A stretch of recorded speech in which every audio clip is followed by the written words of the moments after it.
Loyalty is a two-sided commitment. When one person's fully dedicated but the other ain't holding up their end, things start to break down.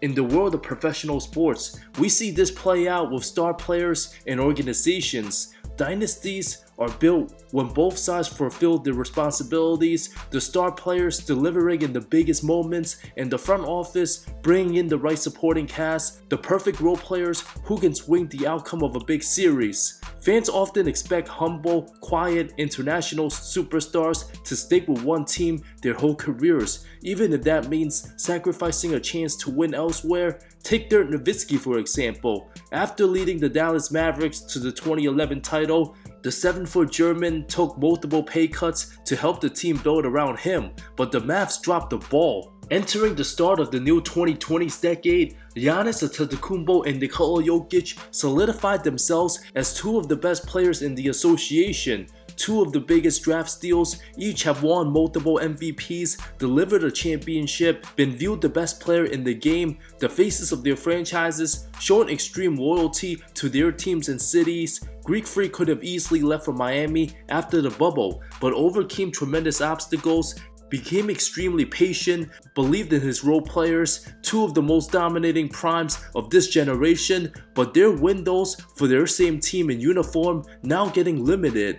Giannis and trade rumor watch, both teams supposed to face each other in the finals numerous times by now, with the winner having the bragging rights as best player in the NBA, but their teams off to horrendous starts, declining front offices, not showing any signs of urgency. Loyalty can only go so far. When the GM continues failing to do their part, a first or second round exit will absolutely spark an outrage come summer 2025. 28 other front offices will get busy, blushing on the possibility, even if there's a 1% chance, landing their ultimate prize. Starting with the Milwaukee Bucks, an absolute disgusting 1-5 start. Unlike the Nuggets, with their lack of work, John Horst and new ownership overdink and instantly hit the panic button when things didn't go right. More than 3 years since winning the 21 title, it's an absolute travesty. Giannis still hasn't gotten past the second round since, on his way to making first team All-NBA for the 7th straight season, which would give him more than Kevin Durant all time. Will continue with the insane averages, but regular season wise, he's not as dominant overall as his MVP seasons. As powerful and athletic he is, still hasn't developed a true post game or a reliable jumper, continues to go all out, resulting in untimely injuries, ruining his team's chances each of the last 2 postseasons. The year before that, Milwaukee looked strong to repeat until second option Chris Middleton got hurt. Giannis alongside Jrue Holiday still managed to take Boston to 7, but the 2023-24 Bucks nowhere near as good as the same Bucks from 2 seasons ago. After an incredible 23 regular season, clinching the league's best record, Holiday having his best year, Brook Lopez almost won Defensive Player of the Year, and Coach Bud having peak chemistry with the roster, the Kevin Love charge attempt game 1 of the playoffs absolutely changed the trajectory of the entire franchise, allowing the most dangerous 8th seed in NBA history to activate playoff Jimmy Butler mode, rip the shreds out of Jrue.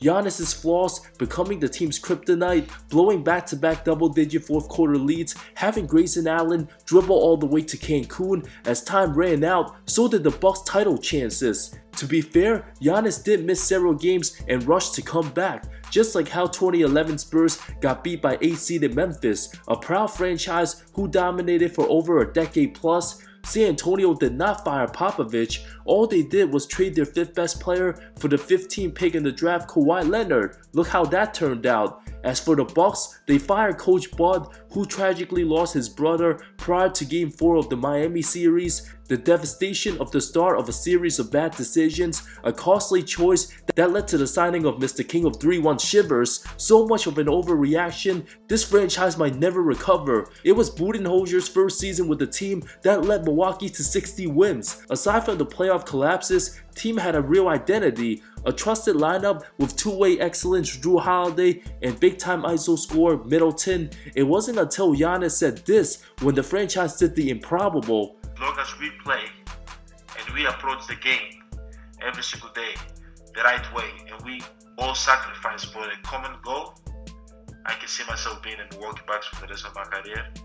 But feel like people are not committed as I am to get that golden pin in the back. I am not. You know, I'm a Milwaukee Buck, but most importantly, I'm a winner.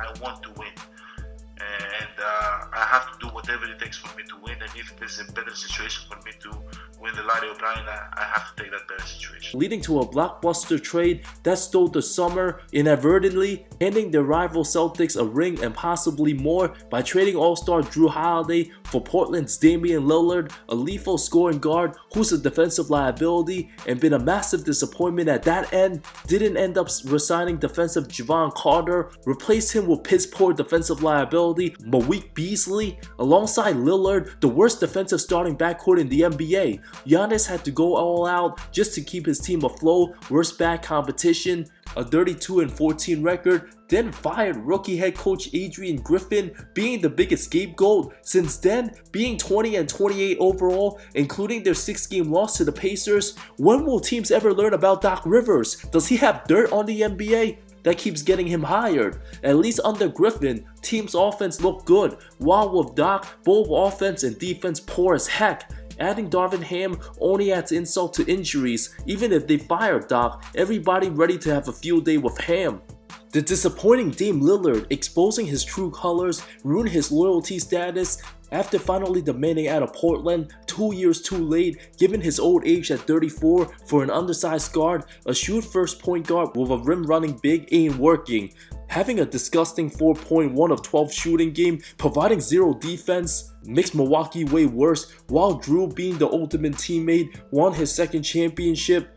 Having masterful games when needed, Milwaukee sabotaged their entire future, not controlling their first round pick till 2031, giving up somebody they wouldn't have won a title without. If anybody was to be shifted, it would have been Chris injury-prone Middleton. Takes way too long to heal. Of course, a very good player, but not Hall of Fame caliber. If he didn't play with another superstar like Giannis, would have likely never became an all-star. Already 33 years old.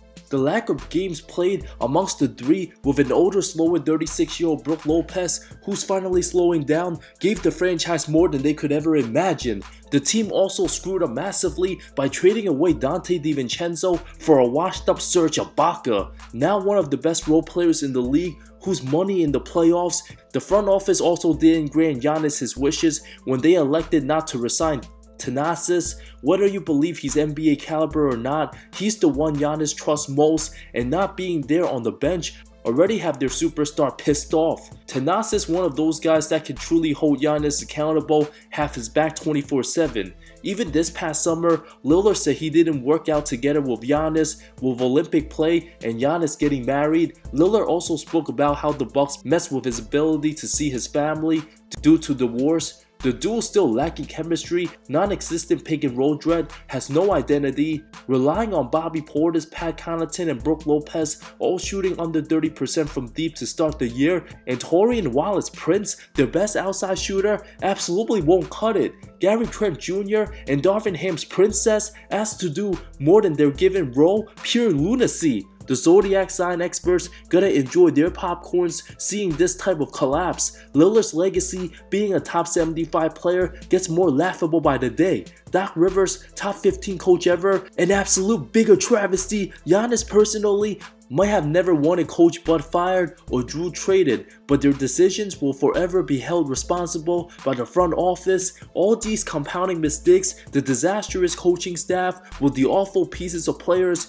Giannis can't set proper screens for Dame, always looking to have the ball in his hands after. Get ready for a third head coach in a 9-month span. If the losing continues another 3 weeks, this should absolutely be Doc Rivers' final tenure as an NBA head coach. Giannis himself already solidified himself as top 75 by age 26, ended a 50-year title drought, and likely will have his own statue outside Milwaukee. Bucks fans can't be too mad if he takes his talent elsewhere, playing for a head coach that doesn't take responsibility and blames everybody else for the failures. The time is ticking for Giannis in Milwaukee. The Denver Nuggets, having the best player in the world, what the hell is Calvin Booth doing? Got rid of Bruce Brown and KCP in back-to-back off seasons for absolutely nothing in return. Disgusting job by the front office to have a once-in-a-lifetime talent and surround him with scraps. The worst bench in the NBA. Was Booth hired as a spy to sabotage the Serbians' greatness because the media don't like him? The best player of this era, been in the league a decade, never once had an all-star or all-NBA teammate. Nobody in modern basketball elevate their guys more so than number 15 on the Nuggets. The insane carry jobs he's done, especially both 2021 and 22. Look how many of those guys playing big minutes 30 months ago still on an NBA roster today. If Jamal Murray was the best player on any team, you think they'd be capable of winning more than 30 games? Absolutely not. Aaron Gordon literally changed his career around playing with Joker. Was labeled a bust with the struggling Magic, team looking old, checked out, and nonchalant. The low-maintenance three-time MVP never complained or cries on social media about his lack of help, unlike other modern-day players. The humbleness and professionalism of always showing up, never making excuses, second to none, one-of-a-kind attitude, who deserves a much better front office and hungrier guys around him.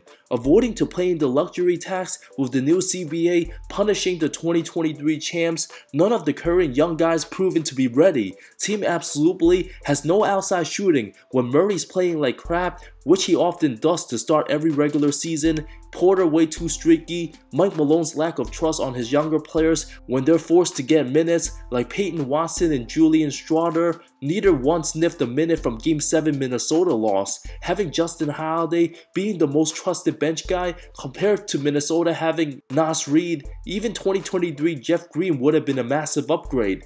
International superstars being way too humble and respectful to their peers doesn't give a reason for any front office to slack off and prevent them from building dynasties. Jordan had Pippen, Shaq had Kobe, Kobe had Gasol, Curry had Durant, Clay, Draymond, LeBron had Wade, Bosh, Irving, Love, and Davis, all of whom multiple-time All-Stars, and Jokic has who? All those all-timers I listed also had incredible winning role players in Dennis Rodman, Kukoc, Fisher, Robert Horry, Iguodala, Ray Allen, Rondo, you name it.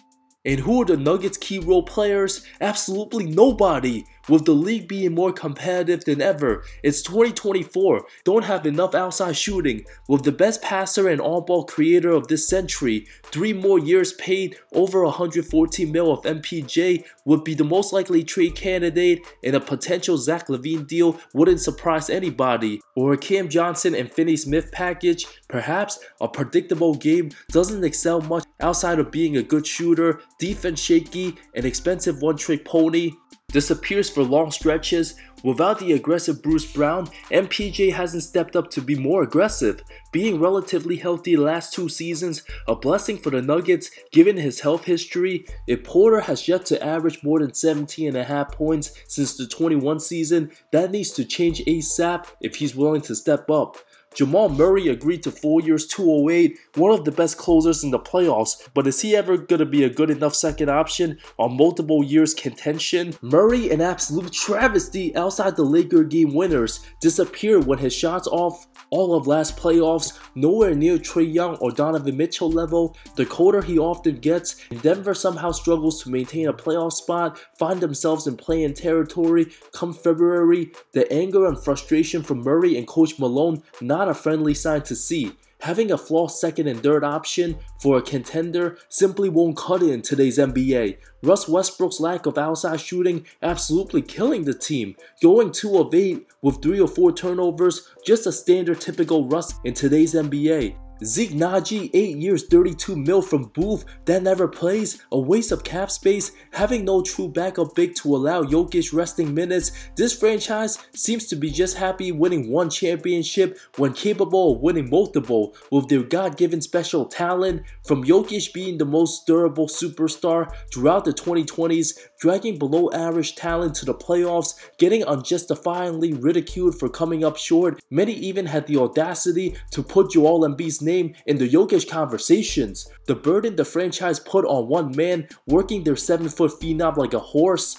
knowing their best player will never ask out publicly doesn't mean they could sit still. If this team's still around 500 halfway through the season, MPJ simply gotta be traded. Simple as that. Any functional team that cares a lick about winning needs to go all in every single year. Having prime Jokic, this is a once-in-a-lifetime opportunity, and the Denver Nuggets simply screwing this up. While the Bucks trying too hard to please Giannis every way they can resulted in worse decisions, the Nuggets on the other hand, they ain't doing shit. Shall we see 5 of the last 6 MVP winners suit up with different teams come 2026? All good things eventually comes to an end, but the powerful Milwaukee Bucks and Denver Nuggets title hopes ending this soon, nobody saw that coming.